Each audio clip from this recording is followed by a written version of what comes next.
She laughed, loud enough for the whole room to hear. "Well, Mom's basically our free babysitter." The PTA moms chuckled.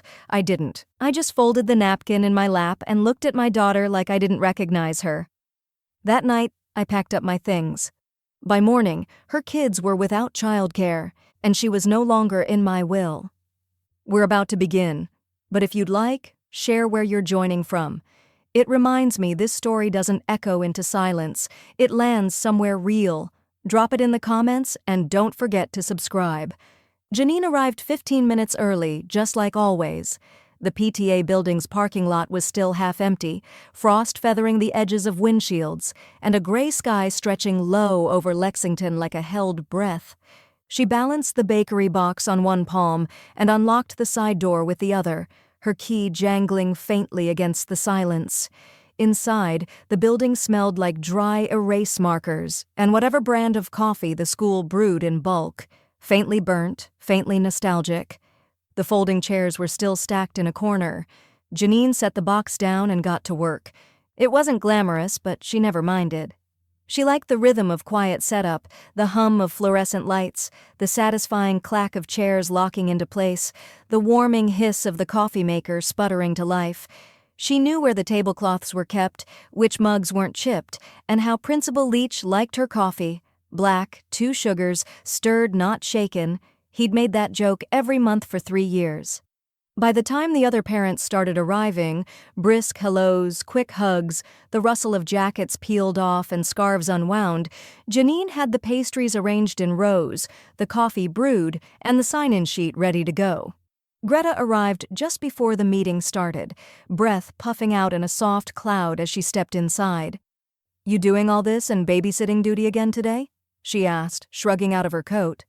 Janine gave a small smile. "What else is new?" Greta narrowed her eyes but said nothing, just placed her purse on the table and grabbed 2 muffins, handing one to Janine like it was an anchor. At exactly 9 a.m., the side door swung open again, this time with a burst of cold air and perfume. Melissa. She strode in wearing heels too high for an elementary school function, holding her stainless steel tumbler like it was an accessory. Her hair was perfectly waved, her lipstick precisely drawn. She didn't glance at the table Janine had set or the coffee already poured. She moved like someone who assumed things had always just been done. "Okay, everyone," Melissa clapped twice, loud and crisp. "Let's get started." Parents settled into chairs. A few exchanged pleasantries with Janine in passing, nodding their thanks for the coffee, the setup, the snacks. Janine smiled, nodded back, and sat quietly in the second row beside Greta. Melissa stepped up to the front and clicked the tiny remote in her palm. The projector screen glowed to life behind her, displaying a title slide, PTA Monthly, Building Stronger Classrooms Together. "Thank you all for being here," Melissa began, voice bright with performative warmth. "We have a great agenda today, budget updates, spring carnival planning, and of course, parent volunteer recognitions."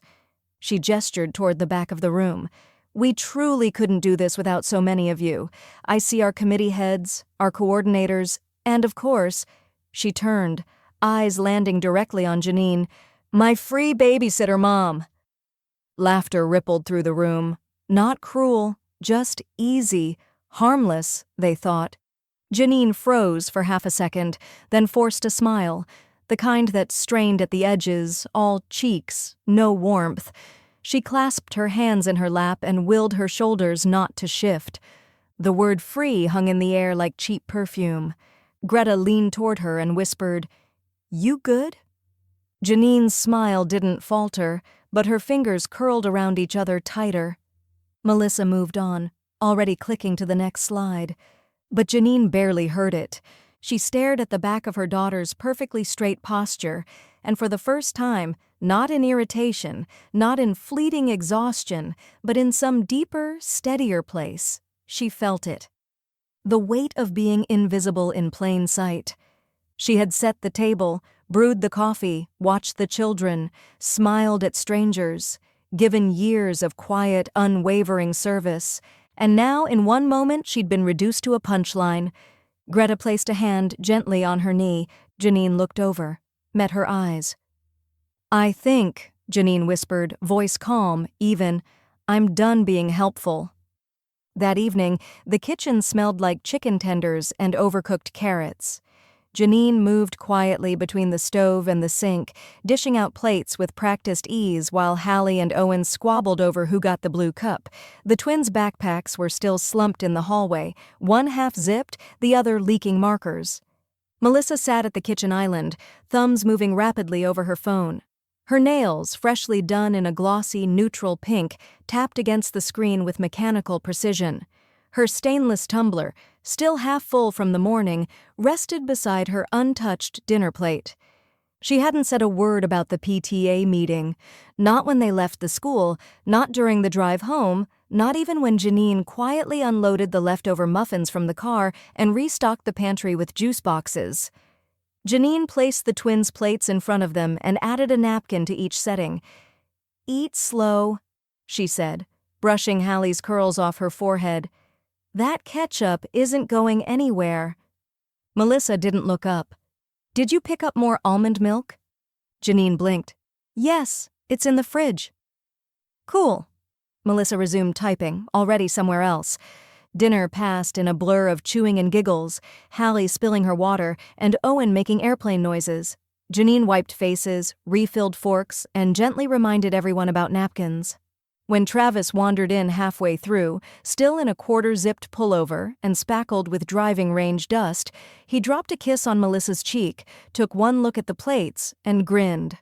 "Smells like childhood." "It's frozen," Janine muttered, placing his plate on the counter. Travis picked up a drumstick with his fingers. "You're a saint, Jan. I'd never survive in a house this chaotic." He said it like a compliment, already chewing. Janine didn't respond. He glanced at his phone. "Oh, babe, don't forget, I'm out early Thursday.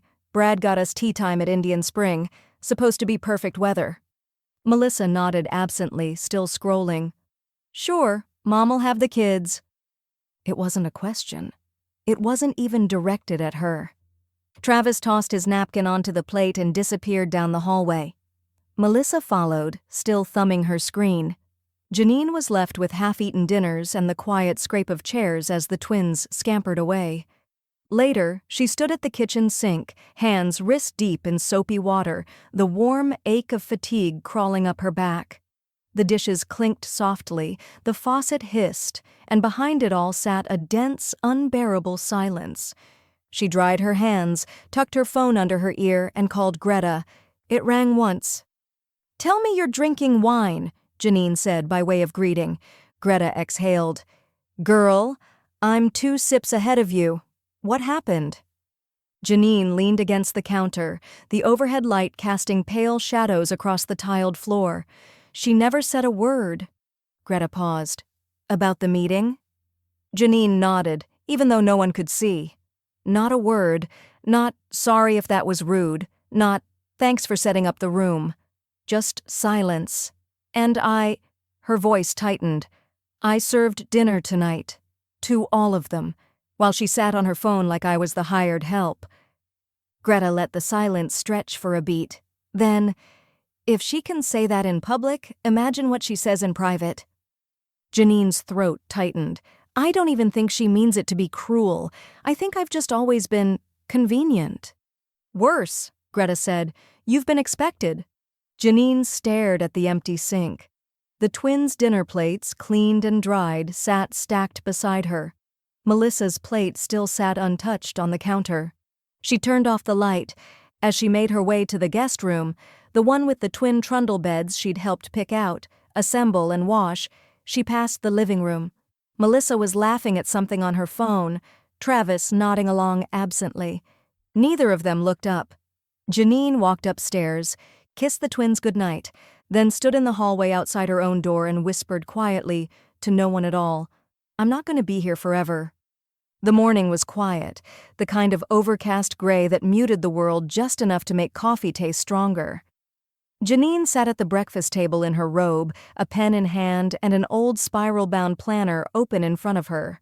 The year printed on the cover, 2017, was faded and curling at the edges.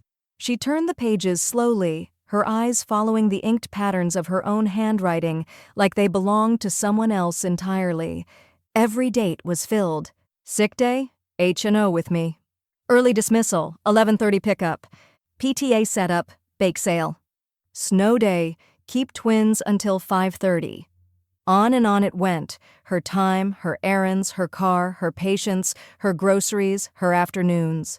She flipped to the next year, then the next. Different calendars, same patterns. Like time had been borrowed from her in tiny, polite increments and never returned. She pulled another from the pile she kept in the side drawer of her nightstand, a drawer filled not with jewelry or keepsakes, but with practical things. Backup keys, Band-Aids, receipts, and a rotating archive of schedules. She had documented every year since Hallie and Owen were born, not out of sentimentality, but out of necessity, to remember who she was to them, to remember how much of her life she had given without complaint, without cost. She turned to the back of one planner and found a grocery list from last year, written hastily. Milk, applesauce, string cheese, allergy-friendly crackers, all things for the twins. Her phone buzzed on the table beside her. The screen lit up with Melissa's name, followed by a preview of the text, "Can you grab the kids early tomorrow? School's out for conferences. No greeting, no thank you, no question mark." Janine stared at it. She didn't move, didn't tap to open. She just let it sit there, the screen glowing cold against the tabletop. She didn't need to respond right away. Maybe she wouldn't respond at all. The planner in front of her lay open to last February, 5 sick days in a row. Hallie had the flu, and Melissa had been buried at work. Janine remembered sitting by the bedside, reading aloud from Charlotte's Web while wiping Hallie's forehead with a cool cloth. Melissa hadn't asked once how she was holding up. Not then. Not since. She picked up the phone, but instead of replying to Melissa, she scrolled through her contacts until she found the name she was looking for, Dale Ritter. Her thumb hovered for a moment, then pressed, "Call." It rang twice before the familiar voice answered, calm, steady, with that professional warmth she'd always trusted. "Dale Ritter," he said. "Hi, Dale." "It's Janine Avery," she said, her voice more composed than she felt. "Janine," he replied, sounding genuinely pleased. "It's been a while. Everything all right?" She hesitated, then spoke clearly, the decision already made. "I'd like to schedule an appointment with you. I want to talk about my will." There was a brief pause on his end, not of judgment, just understanding. "I can fit you in this week," he said. "How's Thursday at 10? "Perfect," Janine said. "Thank you." When she hung up, she didn't feel triumphant. She felt calm, like someone who had finally pulled their hand back after holding it out for too long. Outside, the wind had picked up, brushing the brittle leaves across the sidewalk in fast, chaotic swirls. Janine closed the planner, stood slowly, and walked it to her dresser. She didn't tuck it away gently. She dropped it into the drawer with a kind of finality that echoed just enough to feel like a choice. The phone buzzed again. Another message from Melissa. "Hello? Need to know ASAP." Janine didn't answer. Instead, she walked into the kitchen, started the kettle, and pulled down her favorite mug, the one with a tiny chip in the handle that only she knew how to hold without cutting herself, the one no one else in the house ever touched. She poured the water slowly and steeped the tea. Then she sat at the table again, not to plan, not to list, not to manage. Just to sit, because for once she wasn't rushing to help, she was waiting for herself. The house was still dark when Janine slipped out of bed. She didn't bother turning on the lamp. Instead, she let her hands move through the familiar motions, slippers on, cardigan over the shoulders, robe tied neatly at the waist. She moved down the hallway with the soft, steady quiet of someone who'd spent years learning how to avoid creaking boards. By the time the sun crested over the neighbor's roofline, Janine was already dressed in pressed slacks and a soft navy sweater. Not flashy, but purposeful. Her earrings were small gold hoops, simple, elegant. She poured herself 1 cup of coffee and drank it slowly in the kitchen, letting the warmth fill her chest. Melissa's house was still silent. The twins wouldn't wake for another hour. She didn't leave a note. At precisely 8:30, Greta pulled up in her powder blue hatchback, engine humming like a satisfied cat. Janine opened the passenger door and slipped inside without ceremony. Greta handed her a thermos and said, "Hazelnut, just how you like it." Janine smiled, grateful for the detail. "Thank you." The drive downtown was quiet, not tense, just steady. Greta didn't ask what Janine planned to say. She didn't need to. The fact that Janine had asked for a ride was enough to know this wasn't an errand. It was a declaration. Downtown Lexington moved slowly at that hour, early risers filtering into coffee shops, city workers unfolding ladders to hang holiday wreaths on the light poles. The morning was sharp and cold, but the sun cut through it just enough to make the windows sparkle. Dale Ritter's office sat above a modest law firm on Mill Street, its entrance tucked between a florist and a print shop. The building was older, brick-faced and gently restored. Janine had been here once before, years ago, after Richard passed.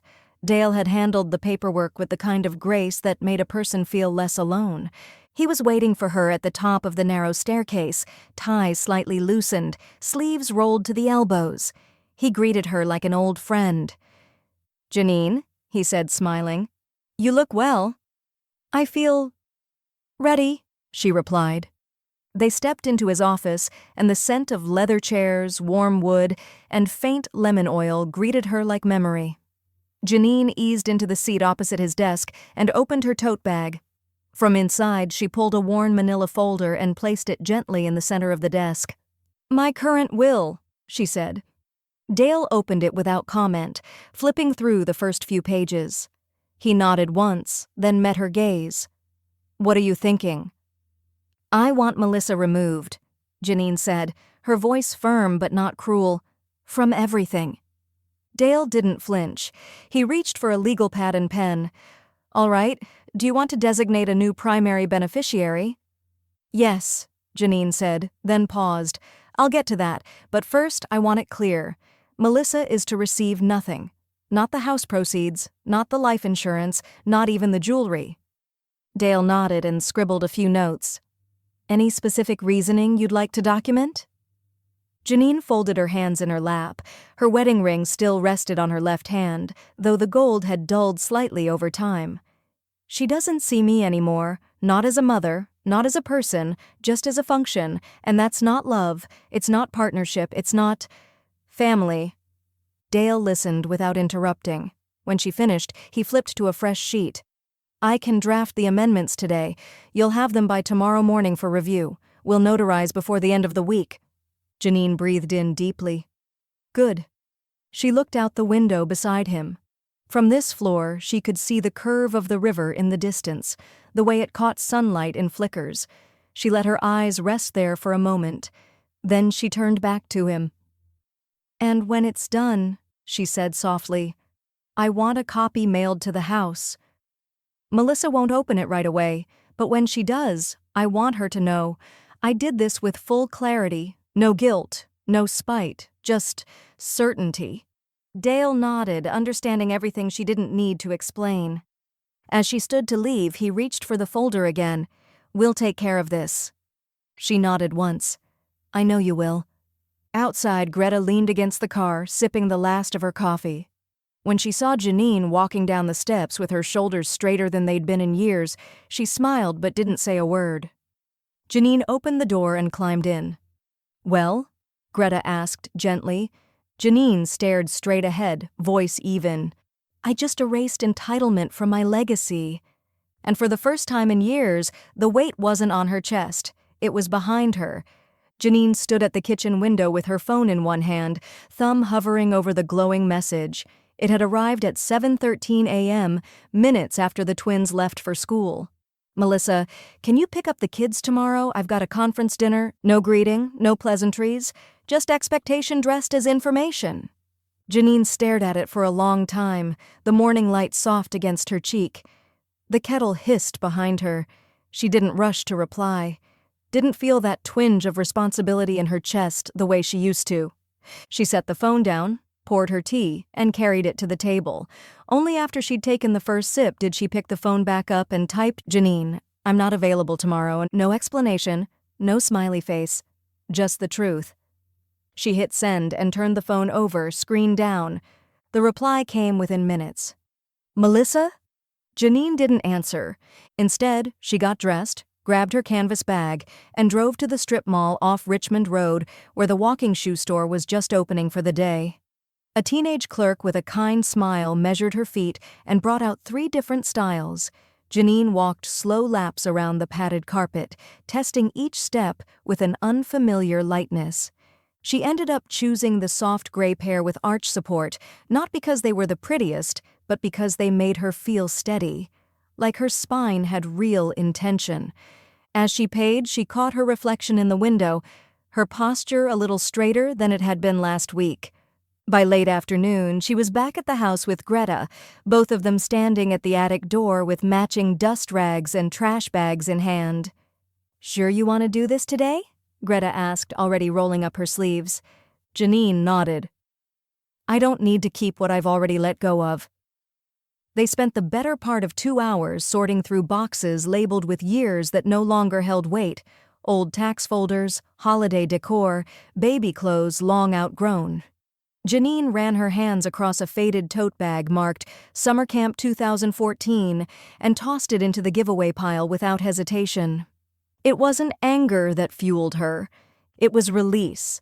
Each item she donated or discarded felt like another thread untangled from the net she hadn't realized she'd been caught in. By the end of the cleanup, the attic was half empty, and she felt a little more full. As the sun began to set, her phone buzzed again. This time, it was Dale. She stepped out onto the porch to take the call, cool air brushing against her skin like an exhale she hadn't known she was holding. "Janine," he said warmly. "Just finished the draft.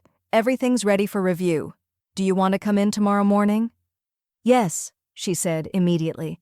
"I'd like that." Greta joined her outside a few minutes later, 2 glasses of iced tea in hand. "You look like you just vacuumed your soul," she said, handing over a glass. Janine chuckled. "Might have swept up some resentment, too." They clinked their glasses gently. The next morning, she returned to Dale's office, this time alone.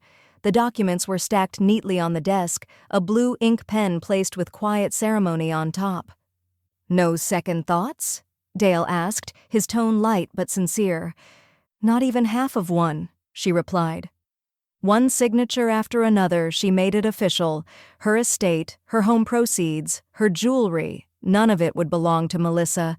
Not because of spite, because of pattern, because silence had spoken too loudly for too long. After she'd signed the last page, Dale slid the copies into a folder and handed it to her. "I'll mail the official version next week," he said. Janine placed the folder gently into her tote, then stood and straightened her coat. Outside, the wind had shifted. Not colder, just different. As she walked to her car, she glanced at her phone. Another text from Melissa lit the screen. Still waiting on an answer.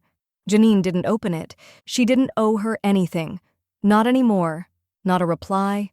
Not a ride. Not a favor. The only thing she owed now was to herself, and she had just delivered. The first call came at 6:58 a.m. Janine watched the screen light up from where it sat on the kitchen counter, face down beside a simmering pot of oatmeal. She didn't touch it. The ringtone buzzed once, then twice, then stopped. She stirred slowly, letting cinnamon bloom in the steam. The second call came at 7:04, the third at 7:17. By the fourth, she slid the phone into a drawer and closed it without a word. Greta honked once from the driveway, her little powder blue car already idling, sunlight catching on the frost-dusted windshield. Janine laced her shoes, new gray ones, already broken in, and pulled on her coat. The morning air had a brittle edge to it, the kind of cold that made you feel alive and slightly defiant. "You ready for this rebellious stroll?"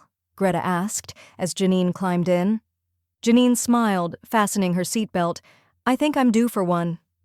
The lake trail was mostly empty this early. A few joggers, a woman walking a retriever in a red puffer coat, and the occasional duck gliding across the glassy water like it had nowhere else to be. Janine walked slow at first, matching Greta's rhythm, but then found herself picking up speed. Not hurried, just sure-footed. Present. The silence wasn't awkward, it was companionable, the kind forged only through years of trust and a mutual understanding of when to speak and when to let the birdsong fill the space instead. At the halfway mark, Janine's phone buzzed from deep in her pocket. She ignored it. "Persistent?" Greta asked, nodding toward her hip. "She's always been." Janine pulled it out briefly, only to shut it off completely. 10 missed calls, 3 voicemails, 1 text. She didn't open any of them, but 10 minutes later another buzz came, this time from her wrist. Janine glanced down at the screen of her smartwatch, expecting more of the same. Instead, it was a message from Hallie. "Mom's mad." "Are you okay?" Janine stopped walking for a moment. Her heart tugged in 2 directions, the ache of being needed and the peace of no longer being used. She tapped a reply with deliberate care. "Better than ever, sweetheart. We'll talk soon. I promise." Then she slipped the phone back into her coat and turned toward Greta. "Let's loop around one more time." They walked the full circuit again before returning to the car, cheeks pink from wind, legs stretched in that satisfying post-walk way. Greta didn't say anything until they pulled into Janine's driveway. "Want me to come in?" Janine shook her head gently. "Number, I think I need the quiet." Greta touched her hand before she left. "Call me if she shows up. I can still do the whole guard dog act." Janine chuckled. "You're more terrier than shepherd." "I'm scrappy," Greta said, mock proud, and drove off. Janine stepped inside, kicked off her shoes, and put the kettle on. She had just sat down with a crossword puzzle when the knock came, sharp, impatient. She didn't flinch. Another knock. She stood, stretched, and walked to the door, opening it just enough to see Travis's face through the storm glass. He looked uncomfortable. One hand jammed in his coat pocket, the other gripping his phone. "Hey, Janine," he started, attempting the sheepish tone that men often used when they'd been sent on someone else's errand. "Melissa's been trying to reach you all morning. She's really swamped and thought you were picking up the kids." Janine didn't respond. She didn't need to, because before she could even answer, Greta's voice called from behind the screen door as she stepped up from the sidewalk, bag of muffins in hand. "She's busy," Greta said with that familiar razor-dry tone. "Valuing herself, it's a new routine. Comes highly recommended." Travis blinked. "Right, okay, I just thought—" "You thought wrong," Greta said, stepping between him and the door. Janine met Travis's eyes then, not cruelly, not with anger, just clarity. "You'll figure it out," she said. "You're both capable adults." Travis hesitated like he might say more, but then nodded stiffly and turned back toward his car. Janine closed the door softly behind him and returned to her kettle, now hissing with steam. She poured herself a cup, sat down, and let the silence settle over her like a choice, not a punishment. The oven beeped, sharp and insistent. Melissa yanked the door open with a little too much force. A wave of heat rolled out, followed by the unmistakable smell of scorched cheese and something plasticky. She'd forgotten to remove the cardboard circle under the frozen pizza. "God damn it," she muttered, grabbing a spatula and clumsily trying to pry the misshapen dinner off the blackened tray. From the living room, Owen called out, "Is it ready yet?" "No," Melissa snapped. "It's just—" She banged the tray against the stovetop. "Fine." Travis looked up from his laptop, which sat open on the counter, muted golf highlights playing in the corner of the screen. "Maybe we can just DoorDash something?" Melissa turned sharply. "You said you'd pick up dinner." "You said you'd do it." "Because you forgot the parent-teacher thing this morning and I had to—" "Oh, forget it." She flung the oven mitt across the counter. "Where is she?" Travis blinked. "Who?" "My mother, Travis. Where do you think she went? She's not answering texts, she didn't pick up the kids, and now I'm juggling everything by myself." The twins padded in from the hallway, pajamas half-buttoned, faces puzzled. "Nana's not coming for dinner?" Hallie asked quietly. Melissa forced a smile, though her mouth didn't quite know how. "No, honey, she's just busy." Owen frowned. "She always makes dinner on Tuesdays." "Well," Melissa said, voice high and brittle, "today's different." Back across town, in the warm hum of a small corner diner that still used paper menus and served coffee in heavy cream-colored mugs, Janine sat across from Greta in a vinyl booth. The light above them flickered once, then settled into a soft glow. A low song played from the jukebox, some 70s soul track Janine didn't recognize but liked instantly. Their table was simple: 2 steaming bowls of chicken noodle soup, a basket of warm cornbread, and matching mugs of tea. Marcy, the waitress with the messy bun and infectious laugh, sauntered over and set down 2 plates with practiced flair. On each was a generous slice of chocolate cream pie.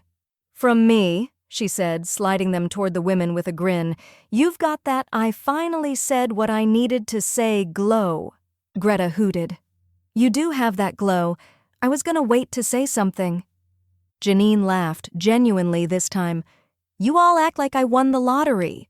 Greta lifted her fork. "You kinda did. You won yourself back." Janine didn't reply, but she let the words land. Let them stay. She looked out the window beside them. A group of teenagers were piling into a car, laughing loudly, their breath fogging in the cool glass. A dog barked from somewhere nearby. Life, simple and uninterrupted, kept going. Her phone vibrated gently in her purse, just once. She didn't reach for it. It wasn't until later, when Greta was in the bathroom and the pie was nearly gone, that Janine finally checked. A missed video call from Hallie. No text, just the small blinking camera icon and the time, 7:43 p.m. Janine hesitated only a second before calling her back. Hallie's face filled the screen in dim light, the camera angled crookedly. "Nana!" "Hey, sweetheart," Janine said softly.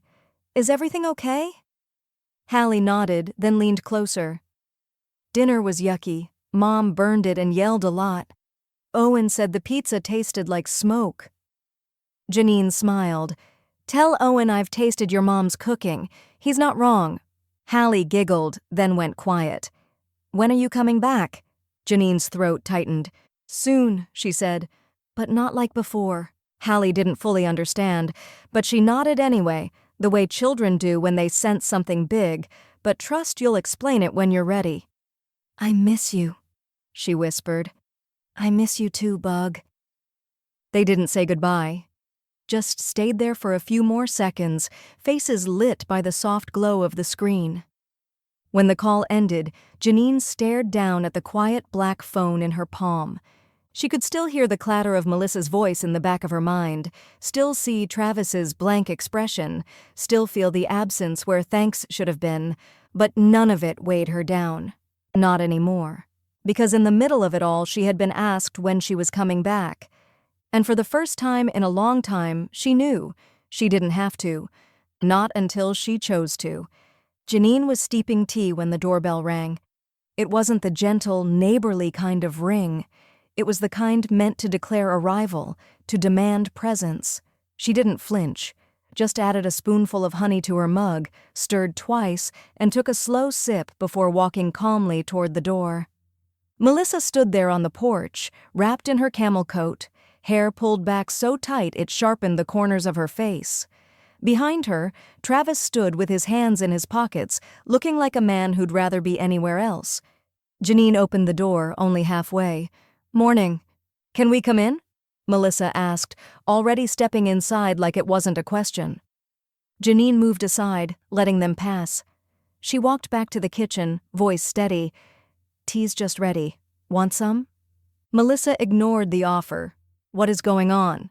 Janine poured herself a cup and set the kettle back on its base. "That's a broad question." Melissa crossed her arms, coat still on.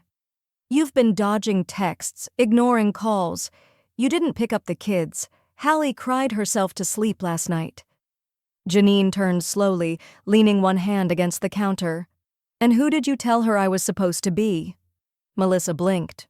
"What?" "In your story. Last night. Who did you say I was? The backup plan? The emergency contact? The staff?" Travis shifted his weight behind Melissa, glancing at the floor. "I'm serious," Janine said, her tone not angry but piercing in its clarity. "Who have I been in this house for the last 8 years?" Melissa's mouth opened, then closed again. I've watched your children, cooked your meals, run your errands, hosted your guests, and all without complaint. But now that I need some space, suddenly it's chaos." "You could have just said something," Melissa snapped. Janine gave a quiet laugh.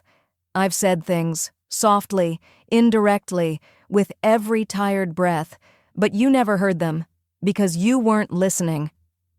Melissa looked to Travis, as if for confirmation, for backup, for anyone to smooth the edges of what was being said. He cleared his throat. "Look, maybe we all just need to talk this through. It's been a stressful week." Janine turned to him. "Travis, when was the last time you asked how I was doing?" He hesitated. "I mean, we've always appreciated—" "I didn't ask if you appreciated me," she said. "I asked if you ever asked about me." Silence settled between them, thick, honest. She walked over to the table and pulled out the chair across from hers. "Would you like some tea now, Melissa?" "No, Melissa looked rattled now, hands tightening around the strap of her purse. "This isn't fair. You've always said yes, always helped, and now suddenly you're acting like some martyr who's never been thanked." Janine didn't raise her voice. "When was the last time you thanked me?" Melissa opened her mouth. Janine waited. Nothing came. From the hallway, the front door creaked again. Greta stepped into view, holding a container of Tupperware in one hand and her phone in the other. "I knocked," she said lightly. "Nobody answered, and I come bearing banana bread, so technically I'm a blessing." She stopped short when she saw the tension in the room. "Oh," she said, setting the container down. "Is this a mother-daughter guilt summit, or do I need to break out the emergency bourbon?" "Melissa wants answers," Janine said simply. "Well, I've got one," Greta said, brushing crumbs off her coat sleeve. "Maybe your mom's just tired of being used." Melissa turned sharply. "Excuse me." "I said what I said," Greta replied. "You don't need to get huffy with me. I'm not the one who called her free babysitter in front of 20 people like she was part of the catering team." Janine's face didn't change. She didn't need to defend it. Greta had said what she'd been thinking for weeks, maybe years. Travis spoke again softly. "Janine, no one meant to—" She looked at him. "You don't have to mean harm to cause it." Then she turned back to Melissa, her voice quieter now. "I'm not angry. I'm just done playing the part, the one where I smile and nod and show up so you don't have to ask. You can be overwhelmed, you can be stressed, but you don't get to treat me like a fixture in your life and call it love." Melissa looked away. Greta stepped closer and placed a hand gently on Janine's shoulder. The tea had gone cold on the counter, but Janine didn't care. The warmth now lived elsewhere. Janine didn't expect them to come back so soon, but the next morning, just after she'd watered the succulents on her kitchen sill and started folding laundry with a rhythm that felt almost meditative, the knock came again. This time, sharper, louder. Not Travis's knock, Melissa's. Janine folded one more towel before answering. Melissa stood in the doorway, arms crossed, chin tilted high. Her coat was the same as yesterday, but this time the scarf was missing, hair undone at the sides like she'd tugged on it during the drive. Her lips were pressed into a line. Her eyes burned. Behind her, Travis lingered again, hands shoved deep into his jeans. "You made your point," Melissa said, skipping any pleasantries. "But whatever this is, this cold shoulder, this theatrical withdrawal from our lives, it's emotional blackmail." Janine blinked, then opened the door wider. "Come in, but only if you're willing to actually listen this time." Melissa stepped inside without responding. Janine didn't bother offering tea. Greta was already there, seated comfortably on the living room couch, flipping through a magazine like she'd been waiting for the show to start. Janine walked to the sideboard, opened the top drawer, and pulled out a cream-colored envelope. Sealed. Unmarked. She held it out to Melissa with both hands. "This isn't blackmail," she said calmly. "This is clarity." Melissa looked at it like it might explode. "What is it?" she asked, even as her fingers closed around the envelope. "My legacy," Janine said, "and a reminder that it doesn't belong to entitlement." Melissa tore it open and unfolded the document with jerky, impatient hands. Her eyes moved quickly down the first page, reading, then rereading. She flipped to the second page, then the third. Her face went still, then slack, and then pale. "No," she whispered. She looked up. "I'm not in it."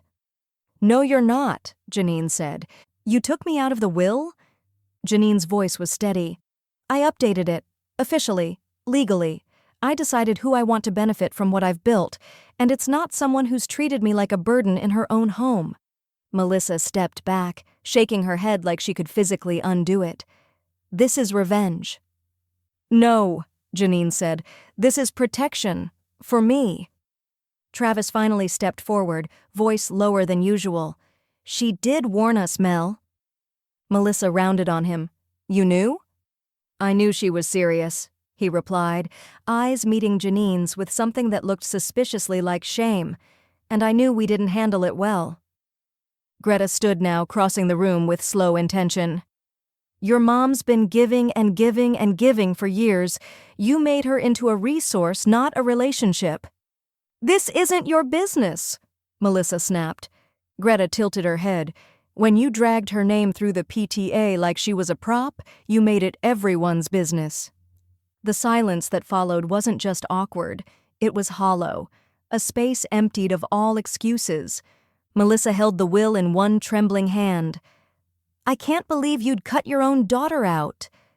Janine stepped forward then, not unkindly, but with a steel spine her daughter had never seen before. "I've done everything I could to love you past your selfishness, and I failed. I won't fail myself next."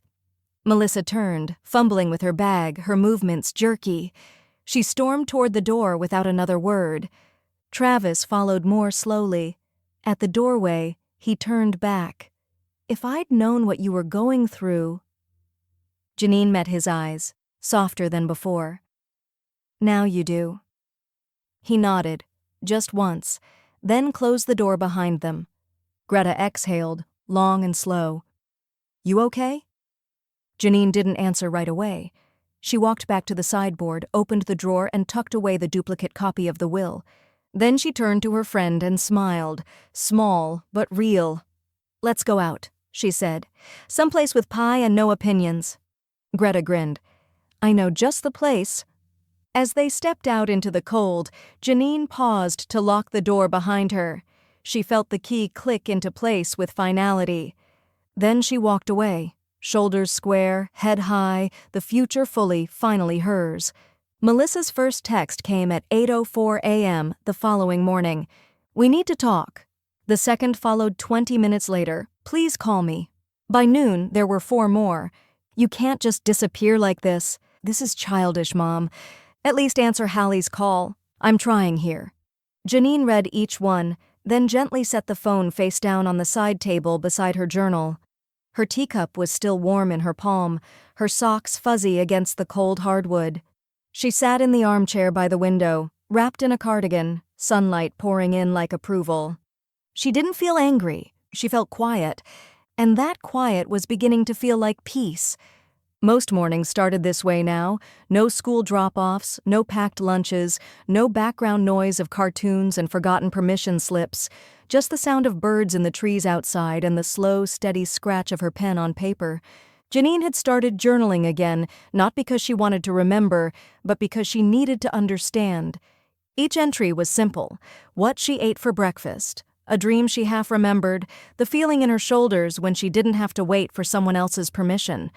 By the end of the week, her phone had over 30 unread messages from Melissa. She hadn't blocked her, she just wasn't ready to respond. "You know," Greta said as they walked a stretch of quiet lakefront trail that curved along the eastern side of town, "there's a set of new condos going up right by the pier. Balconies, garden access, and I swear I saw one with a built-in book bench by the window." Janine smiled. "That's bait, and you know it." Greta grinned. "It worked, didn't it?" They toured the units the next morning. Janine walked through each one slowly, running her fingers along the trim, testing the light by the windows, imagining different mornings inside each space. She paused longest in the third condo, a cozy corner unit with soft northern light, wide plank floors, and a narrow sunroom tucked behind French doors. It wasn't large, but it had something better than square footage: intention. In one corner, beside the fireplace, was a curved reading nook with a window ledge deep enough for 2 pillows and a mug. Out back, through sliding glass doors, was a compact fenced garden with 3 raised beds already tilled and ready. Janine turned to Greta. "This one," she said softly. Greta nodded like she'd known before Janine did. "It's the porch swing of apartments." The next day, at the diner, Marcy surprised her. A hand-lettered sign on their booth read, "Reserved for the woman who took her life back." "I couldn't let you relocate without a freedom brunch," Marcy said, setting down 2 stacks of blueberry pancakes, extra whipped cream, and a pair of mimosas in mason jars. "On the house," Janine laughed, full and bright, her fork already reaching for the butter. Greta raised her glass. "To refusing to be invisible." Janine clinked hers gently, to refusing to apologize for it. Midway through brunch, Marcy returned with a small envelope, addressed in glittery green marker. "To Nana. From Hallie and Owen." It had been left at the diner earlier that morning by Travis, who hadn't stayed for coffee. Janine opened it carefully. Inside was a folded piece of construction paper. A crayon drawing filled the page. 2 stick figures holding hands with a third in the middle, clearly Janine, complete with her signature cardigan. Above their heads, the words spelled in a careful scrawl, "We love Nana." She pressed her fingers against her lips. They hadn't asked her to come back. They hadn't begged or guilted. They'd just told her the truth in the only language children know, without strategy, without ego, just love. Janine folded the card gently and tucked it into her bag. She'd find a frame for it later. Greta was watching her carefully. "You okay?" Janine nodded, smiling softly. "I'm not angry anymore," she said. "I'm just done being misunderstood on purpose." The door jingled behind them as more customers entered, but Janine didn't look up. For the first time in a long time, her life wasn't waiting for someone else to catch up. It was already moving forward, with or without their permission. The morning Janine moved into the new condo, the sky was soft with spring fog, the kind that made the world feel quiet and suspended. Like it, too, was waiting to exhale. Greta pulled into the small lot with a trunk full of labeled boxes and a thermos of hot coffee. "Movers are overrated," she said, handing Janine a muffin wrapped in foil. "Besides, who else would know which of your mugs are sacred?" Janine smiled as she unlocked the front door, the new keys cool and unfamiliar in her hand. The space still smelled faintly of fresh paint and cedar. No sounds, no clutter, just air, possibility. They moved slowly, no rush in their steps. Janine insisted on unpacking 1 box at a time, not for efficiency, but for intention. Books first, stacked carefully on the new built-ins beside the fireplace, then dishes, wrapped in old tea towels she recognized from her first kitchen, each one folded into memory. She didn't check her phone once. By late afternoon, the sun cut through the fog, pouring golden light across the wide floors and onto the cushioned reading nook. Janine stood there for a moment, touching the ledge like it was a railing on the deck of a ship she'd just boarded. "I want my first morning here to start right there," she said, pointing to the sunlit spot. "With a book and bad coffee and no responsibilities?" Greta raised her glass. They'd poured cheap Prosecco into mismatched mugs and sat cross-legged on the rug, the living room half-furnished and full of cardboard. "To new chapters," Greta said, then added with a smirk, "and closed doors." Janine clinked her mug against hers. "Especially the ones that needed closing years ago." Later, after Greta left and dusk turned the sky violet, Janine opened her laptop to check for library hours. A single new email notification appeared. Subject line, "Please read this, Mom." She didn't. She didn't even hover. Just selected the message, clicked delete, and emptied the trash bin with a clean, satisfying silence. That night she placed the framed drawing from Hallie and Owen, the one with 3 smiling stick figures and her oversized cardigan, on the small table beside the reading nook.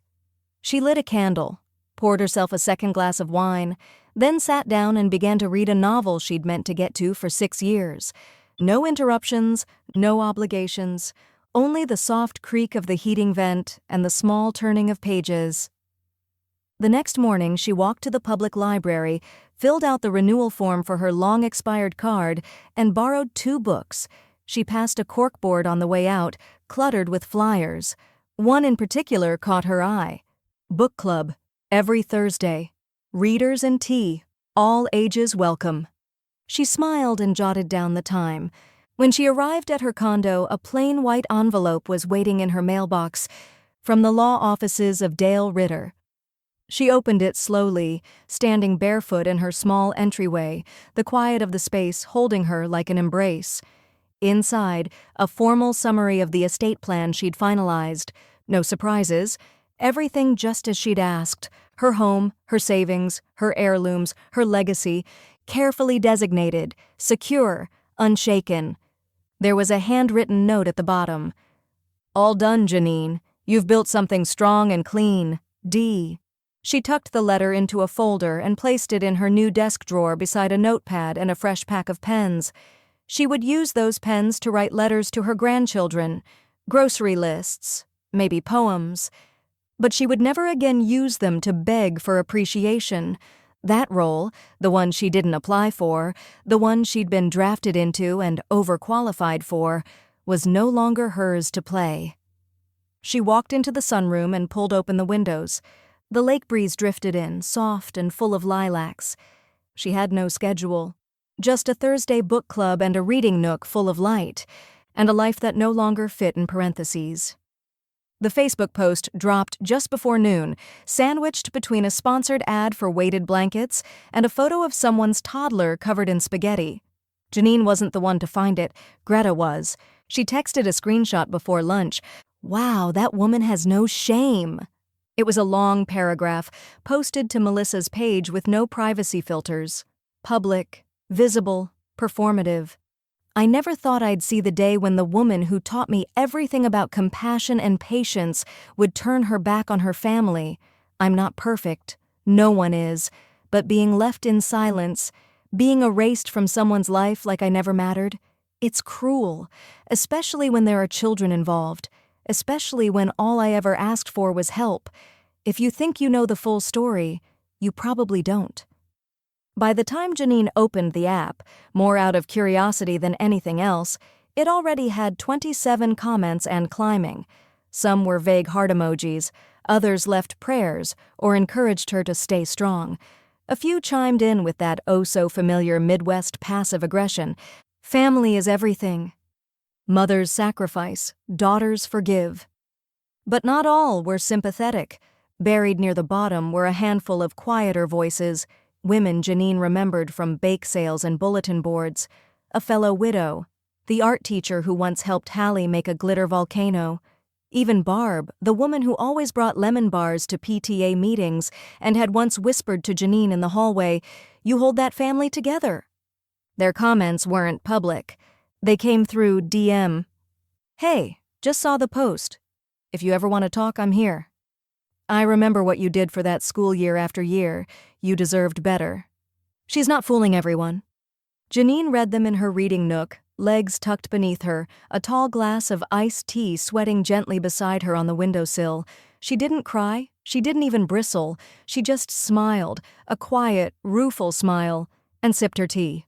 Greta called 15 minutes later. "You see it?" "I did." "You okay?" "I'm drinking peach-iced tea in a sunlit room I picked for myself," Janine said, voice light. "So, yes." Greta exhaled, relieved. "You want me to post something?" "I could. Maybe something subtle. Or maybe not." Janine laughed. Let her wear herself out. People reveal who they are eventually.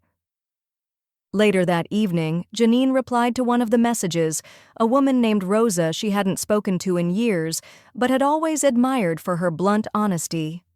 Her message was just one sentence. There's peace in letting go. No defense, no elaboration, just truth. She closed the app for good that night, deleting it from her phone like she was clearing a room. The next day, a message came, not from Melissa, but from Travis. Hey, just wanted to say I'm sorry for everything. I didn't handle it well. That was it. No punctuation, no warmth, just a vague offering tossed over the fence. Janine didn't respond, not because she was bitter, because she no longer collected apologies that cost so little. She left her phone on silent, pulled a small notepad from her desk, and jotted a grocery list. Raspberries, oat milk, rosemary crackers, a new puzzle, not much, but everything on it was hers. Outside, the sky blushed pink as the sun began its descent, and Janine stood on her small garden path, barefoot on the smooth stone. She checked the planter boxes. New seedlings had started to push through, small green promises curled like commas, not endings, just breathers. She heard footsteps behind her, Greta's voice calling from the gate. "You decent, or do I need to announce myself?" "I'm only indecent in spirit," Janine called back. Greta stepped into the garden with a bottle of sparkling lemonade and 2 plastic cups. "No PTA gossip today," she said, pouring. "Just sunshine and starch." They toasted quietly, no big declarations, just the clink of plastic and the chirp of birds overhead. Janine looked toward the horizon, where the lake caught the fading light like glass. Melissa could post whatever she wanted. Let the world assume whatever version of her made them feel most comfortable. Janine had no need to explain who she was anymore. She was living it, and she'd never been more visible. The folding chairs in the community center auditorium creaked as people settled into them, murmurs rippling like soft rain across the room. The event was titled in generic, bold letters on the whiteboard outside, "Women Rewriting Their Next Chapter, a Panel Discussion." A flyer with a teacup and a pen sat tucked under each seat.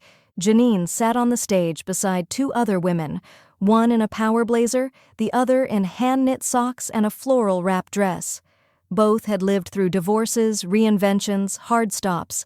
Janine was the oldest on the panel, but the microphone didn't shake in her hand when she picked it up. She wore navy blue, not because it was safe, but because it was hers. "Hi," she began, her voice even, clear. "I'm Janine Avery. I'm 64. I spent the last decade of my life playing a role I didn't audition for. Caretaker, fixer, filler of gaps." She paused. "Not mother. That part I chose, and I gave it everything I had." The room quieted fully now, heads tilting forward, eyes fixed. But somewhere along the way, the giving stopped being love. It became expectation, then obligation, then erasure. She held the silence for a breath, then continued. "One day, I realized I wasn't in my life anymore. I was behind it, supporting it, holding it up like a wall someone leans on without thinking." Someone in the front row nodded slowly, her fingers laced tightly in her lap. "I made a choice. I stepped out. Not out of anger, but out of clarity. I didn't abandon anyone. I stopped abandoning myself." The applause started small. A few hands, then more. Then it swelled. Janine didn't look at the clapping. She looked out beyond the lights into the rows of women listening.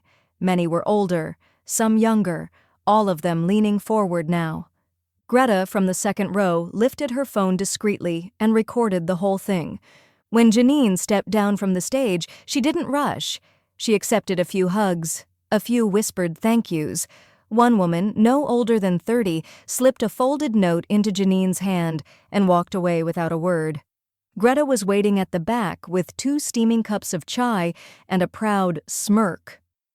"I got every word," she said. "Dale's going to cry into his client briefings." Janine laughed. "Poor man." "Number lucky man," Greta said, tapping her phone screen. "Your legacy material." Dale's office still smelled like polished wood and patience. He greeted her with the same calm smile, but this time, when he gestured toward the chair, Janine didn't hesitate. She sat like a woman who knew the terms. "I want to make one last change," she said, pulling a folded sheet of paper from her purse. Dale raised an eyebrow. "All right, what are we amending?" Janine laid the paper flat on the desk. Her handwriting, neat and centered, took up only 3 lines.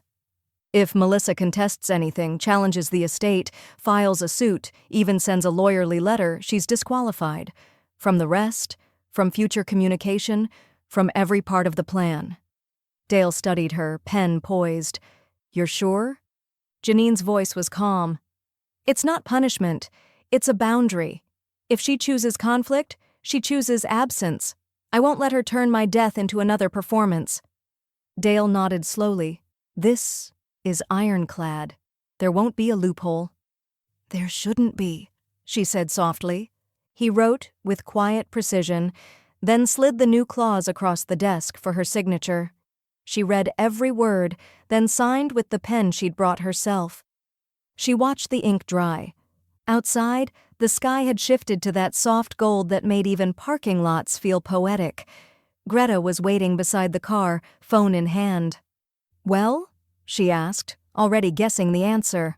"It's done," Janine said. "For real this time." Greta handed her the phone. On the screen was the video from the panel, already trimmed and titled. "Want to post it?" Greta asked. "Let the world hear you on your terms?" Janine looked at it for a long moment. Then she shook her head. "No," she said. "The people who need to hear it already have." She passed the phone back and opened the car door. As she slid inside, she glanced up toward the sky. No clouds, just open stretch, and a horizon that belonged to her. The youth center smelled like new paint and lemon-scented floor polish.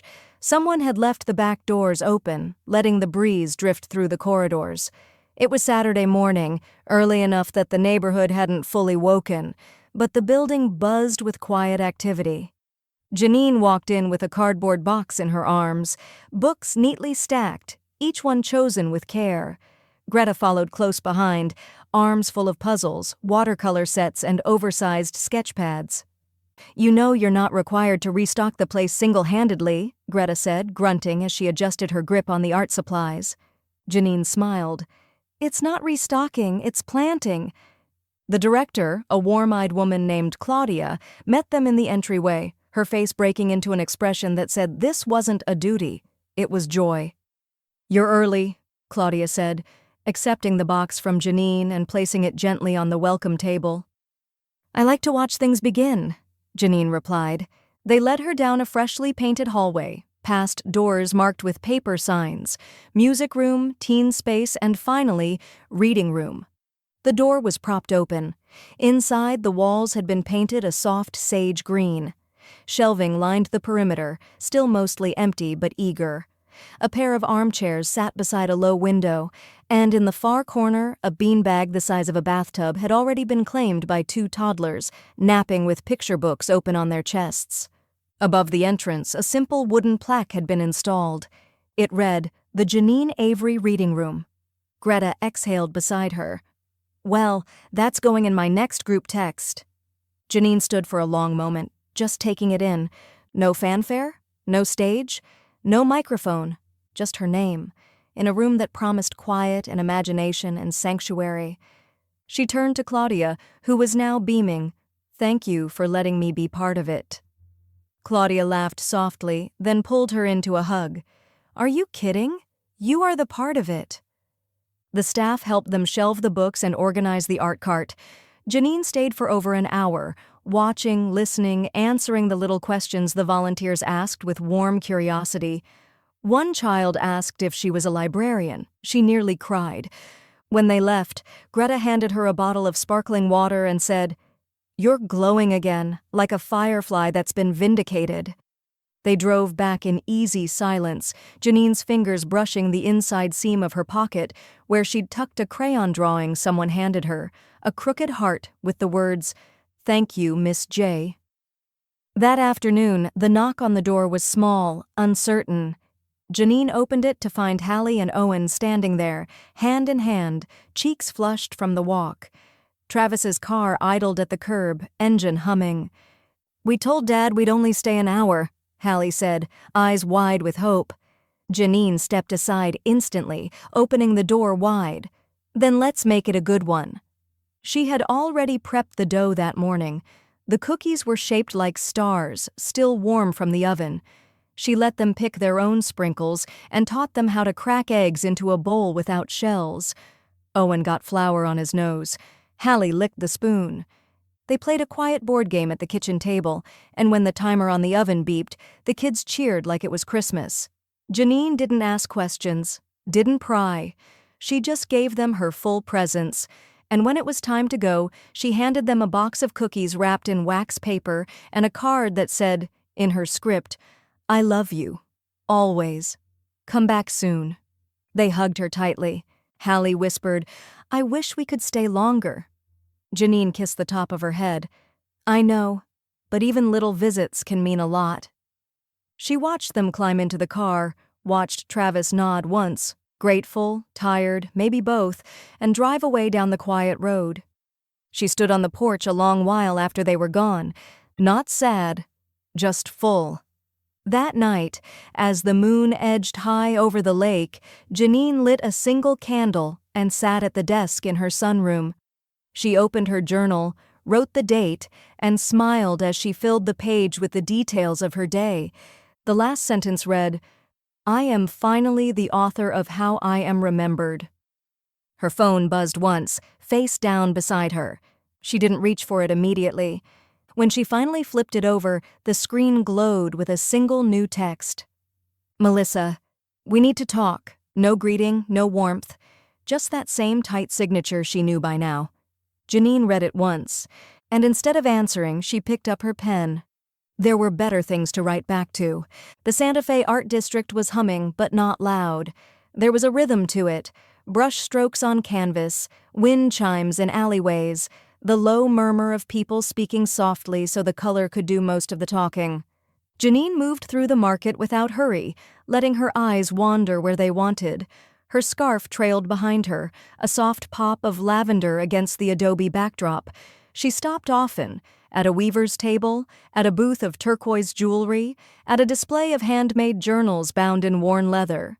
She touched everything with reverence, nothing rushed, nothing wasted. She didn't need anything, and that was precisely why she could choose.